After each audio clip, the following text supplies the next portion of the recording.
Good morning, it's Caroline Stevens seeking the truth. This is part one of at least 3 parts. I've got 2 parts printed up already. Third part, that's a bit of a problem at the minute with the printer, but hey ho, we'll have it a go. Right, it's getting quite confusing as to what's really going on, and I wanted to put clarity on the situation both here and abroad. It's Caroline Stevens seeking the truth. If you've just joined us, I used to be the campaign manager, believe it or not, for the referendum, for leaving, that is. Right, so let's have a look at this pandemic. And firstly, I popped off at Wikipedia, and Wikipedia say the COVID-19 pandemic in Spain is part of the pandemic of COVID-19 caused by severe acute respiratory syndrome coronavirus 2, SARS-CoV-2. The virus was first confirmed to have spread to Spain on the 31st of January 2020. So that's exactly a year ago now, when a German tourist tested positive for SARS-CoV-2 in La Gomera, Canary Islands. Now, post hoc genetic analysis has shown that at least 15 strains of the virus have been imported, and community transmission began by mid-February. By the 13th of March, cases had been confirmed in all 50 provinces of the country. But yet, now I want to point out to an article that I posted on my timeline earlier this week. According to Reuters, they reported that coronavirus was actually discovered in Spanish sewage in March 2019, which was some 10 months earlier than Wikipedia. But Reuters did not report this until Friday, the 26th of June 2020. And I'm inclined to believe in Reuters in this particular instance, because to me it's hugely suspicious in releasing news some 15 months later, after the world was blaming China and their military games and wet markets, and everybody, including the alternative media, were blaming China. So that was convenient, because remember what Lenin said about controlled opposition. To be an effective government, you have to control the alt media as well. So always think about that. What is the message? They're actually overlapping on this message. Right, so Reuters reported Spanish virologists have found traces of the novel coronavirus in a sample of Barcelona wastewater collected in March 2019, 9 months before the COVID-19 disease was identified in China, the University of Barcelona said on Friday. The discovery of virus genome presence so early in Spain, if confirmed, would imply the disease may have appeared much earlier than the scientific community thought. Have we had a follow-up on this? I thought not. The University of Barcelona team, who had been testing wastewater since mid-April of 2020 to identify potential new outbreaks, decided to also run tests on older samples. Oh, who would have guessed? They didn't go further back than April of 2020 until then. They first found the virus was present in Barcelona on January the 15th, 2020, 41 days before the first case was officially reported there. Then they ran tests on samples taken between January 2018 and December 2019 and found the presence of the virus genome in one of them, which had been collected on March the 12th, 2019. Was somebody trying to get rid of the evidence? The levels of SARS-CoV-2 were low, but were positive, research leader Albert Bosch was quoted as saying by the university. The research has been submitted for a peer review. Well, I guess we'll probably never hear any more about that then. Dr. Joan Ramon Villalby of the Spanish Society for Public Health and Sanitary Administration told Reuters it was still too early to draw definitive conclusions. Isn't that awfully convenient? Reporting this so late in the day. Now, let's take a look at Pirbright, because this week I have posted a couple of the patents regarding coronavirus, and they pertain to the Pirbright Institute. Okay? This is the first page of 47 pages. And let me just read it because the writing's very small. If you want to make a note of these references, because fact checkers don't like this being shared around, I have no idea why. Data filing was the 23rd of July 2015. The date of publication of application was the 31st of May 2017. And the proprietor is the Pirbright Institute, Pirbright, Woking, Surrey, GU24 0NF. And it's got the three inventors' names. Inventors. This has been invented. Coronavirus has been invented. The three inventors are Erica Bickerton of Woking, Sarah Keep of Woking. Basically, it's the same postcode as Pirbright Institute. And the third person is Paul Britton of Devon. Right, so it says modification of the avian coronavirus infectious bronchitis virus for vaccine development. Now, I didn't take science to A-level standard, and I certainly didn't do it at degrees. So we've got a patent. Okay, and this is the European patent. Now, where are we? Let's have a look at the Pirbright Institute.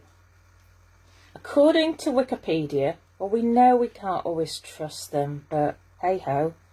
The Pirbright Institute, formerly the Institute for Animal Health, is a research institute in Surrey, England, dedicated to the study of infectious diseases of farm animals. It forms part of the UK Government's Biotechnology and Biological Sciences Research Council, which is BBSRC, and the Institute employs scientists, vets, PhD students and operations staff. According to the Pirbright's own website, it states, Pirbright's long-standing expertise in viral diseases is helping us to provide vital services and information that will help to tackle the life-changing pandemic caused by COVID-19. Our coronavirus hub provides an overview of how the Institute is aiding the pandemic response, including Pirbright's COVID-19 research on vaccines, understanding how the virus works, and exploring diagnostic solutions, as well as the support we are providing to the UK diagnostic effort. Right, so it's led by a guy called Professor Brian Charleston. He's the director of Pirbright, immunology, veterinary practitioner, and virology. Now, people who've been following me know that I spoke to somebody before Christmas, and they are indirectly connected to an employee of Pirbright. And I was advised or informed, allegedly, that the two new variants were released by Pirbright Institute before Christmas. Now please can you share this video, because when I've done my recordings today, I envisage that all my videos will get removed off Facebook.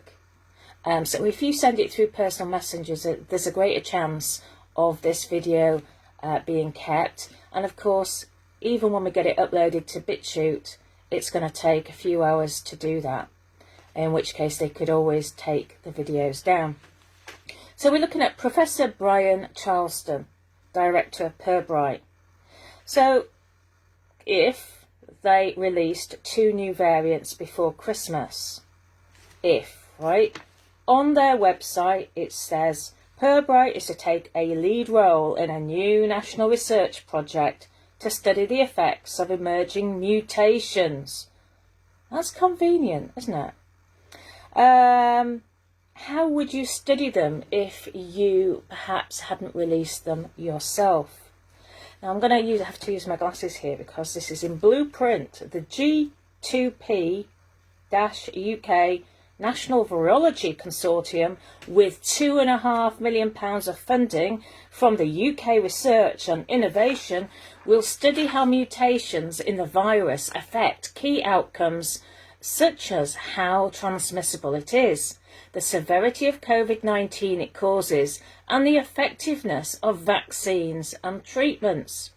The consortium brings together leading virologists from 10 research institutions, including the Pirbright Institute, and they will work alongside Public Health England and the COVID-19 Genomics UK, that's COG UK Consortium, which plays a world-leading role in virus genome sequencing, to boost the UK's capacity to study newly identified virus variants and rapidly inform government policy. Interesting. Now, a lot of people believe that Event 201, held in October 2019, was a simulation exercise for the current situation. Wrong. It was not. Why? Because this has been in progress for years before Event 201. Okay, so simulation is something that happens in advance of something else happening. So how can it be Event 201 when it happened after the event? Do you see? Right, so, and of course that's why on fact checkers you're going to get it marked as fake, because actually it wasn't a simulation, was it? Because Event 201 was in October of 2019, and yet they'd found coronavirus in the Spanish sewage in March 2019. Well, in actual fact, and I've mentioned it before, I've done a video on this, there was actually a simulation called CLADE-X, and that was held on the 15th of May 2018, in advance of the coronavirus found in Spain, March 2019. And as I say, I've produced a video on this, and that simulation was with the Johns Hopkins Institute. It was financed by Open Project, and the people who attended were mainly people like the top person in Homeland Security, which is, it was mainly, I think, American people. The CIA, there was somebody from Trump's team, and they were all there. They all knew about this simulation. Now, strangely, the videos of that simulation appear now to have been archived. However, I found this article from 6 weeks later, on the July the 30th, 2018. The Daily Express ran the heading, "Health Warning, CLADE-X Global Pandemic Could Kill Almost 1 billion people." But we weren't looking, because it hadn't happened at that point. This is 30th of July. That was 6 weeks after the simulation of Clade X on 15th of May 2018. So it goes on to say, a global pandemic of a viral attack could kill close to 1 billion people, according to new research, amid fears the virus could be genetically engineered by terrorists or a corrupt government and released onto the world. Remember what they've got to tell us. They've got to tell us somehow what they're planning for us, even if it is on a dishonestly honest basis. Remember, Satan does not print real $20 bills. He prints counterfeit $20 bills. So that's why we have all these fifth columnists in the mix to distract you. So, corrupt government. Absolutely. It's the corrupt new world government who has blackmailed all the key players in all these puppet governments, like in the USA and the UK. And I'm quite fed up with hearing people say, well, why don't you prefer one president to another? They've all been compromised. 50 Shades of Grey compromise. I'm saying they've been compromised, so they have to do the New World Order's bidding. Or they don't have to, but they probably would. They wouldn't get to those positions. Or then they would get that filing cabinet out, like we have in Parliament with the Whip's office, and they would get that cabinet out and say, oh, this is what you did with that person in 2006. Do you want that information being released to the public? No, I don't actually. Right. Job done. Job's a good one. Right, so we've got this corrupt government that the Daily Express has quite rightly pointed out. Who says it's terrorists? The terrorists cannot attack so many countries in one go. Unless, of course, they're funded by a corrupt one world government, of course. Right, so this study conducted by the Johns Hopkins University on 15th of May 2018 simulated the spread of a currently unknown virus, which they called Clade X.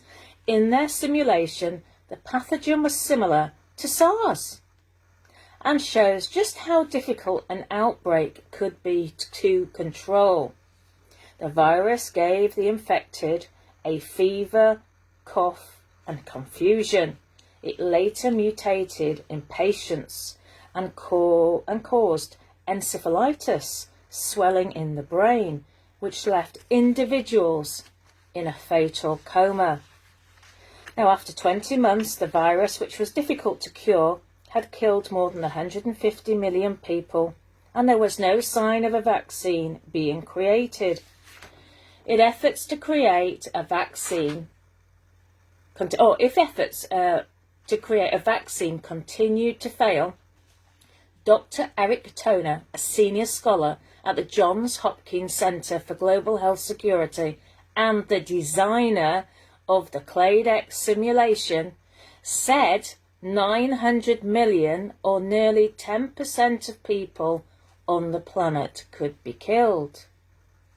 The simulation was as realistic as possible, and I'm reading from the Johns Hopkins University website, I recall. So this is not fake news, or are you saying that Johns Hopkins Institute are fake news? The simulation was as realistic as possible with a disease which could plausibly exist and included the technology and knowledge which we have today. Dr. Toner told Business Insider that humanity was lucky that something like the SARS outbreak was not more dangerous.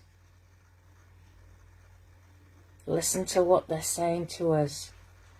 He said, I think we learned that even very knowledgeable, experienced, devoted senior public officials who have lived through many crises still have trouble dealing with something like this. However, Dr. Toner and his team refused to release exact details about the virus because of the hyper-reality of it and how easy it could get into the wrong hands to cause global biological warfare. Absolutely. True words indeed. It could get into the wrong hands, couldn't it, Dr. Toner, if you're tuning in from the Johns Hopkins University this morning. Dr. Toner said, "We don't want to provide a recipe for how to do this." No, but somebody has, haven't they? Right, people need to be aware that clinical vaccines now. So I'm moving on to the clinical vaccine trials that were going on at the moment in the UK, the USA, and in other countries like Israel too. These clinical trials of these vaccines, they're trials, Trials. The people who are being vaccinated now are part of a trial. They're not getting paid. There is no liability. These trials don't finish until 2023. Everyone who's taking a vaccine is participating in the largest vaccine clinical trial, the biggest human experiment in the world's history. Think about that.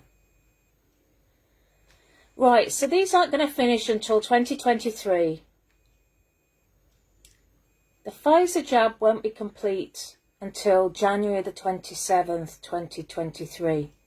The Moderna trials come to a close on December 2023. The AstraZeneca trials will reach completion in February 2023. And of course, there are more companies coming on board as we speak.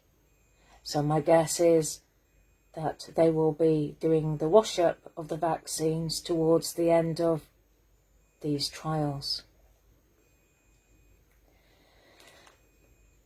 Why couldn't we have been told the truth before exposing China in October 2019?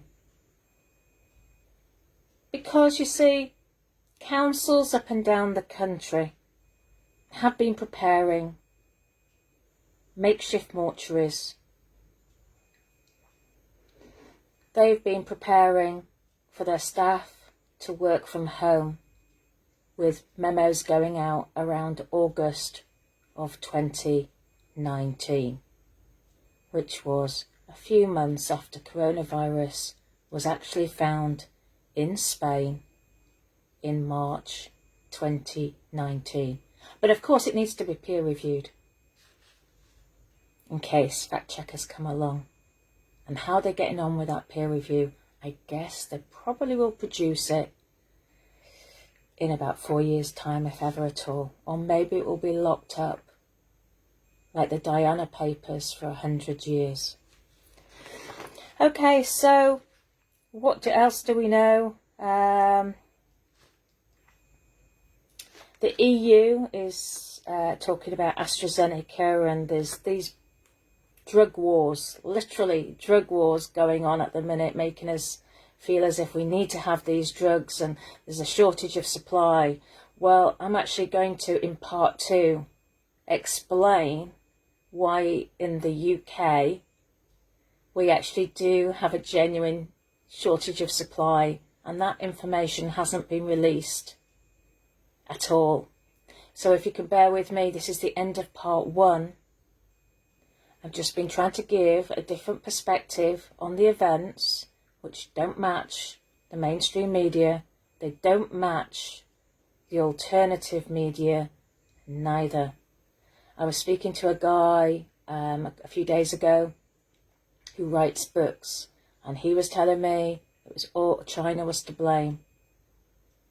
I read a letter from a lawyer with Simon Dolan a few days ago, all blaming China. This is a distraction. And in part 2, I will reveal a lot more information. So please stay tuned. Put the kettle on, have a cup of tea. The next session will be a lot longer. Be about twice as long as this session. Please do share this video and I'll be back with you shortly. So this is Caroline Stevens, Seeking the Truth. And for anybody who's never seen me before, I'm a qualified maths teacher.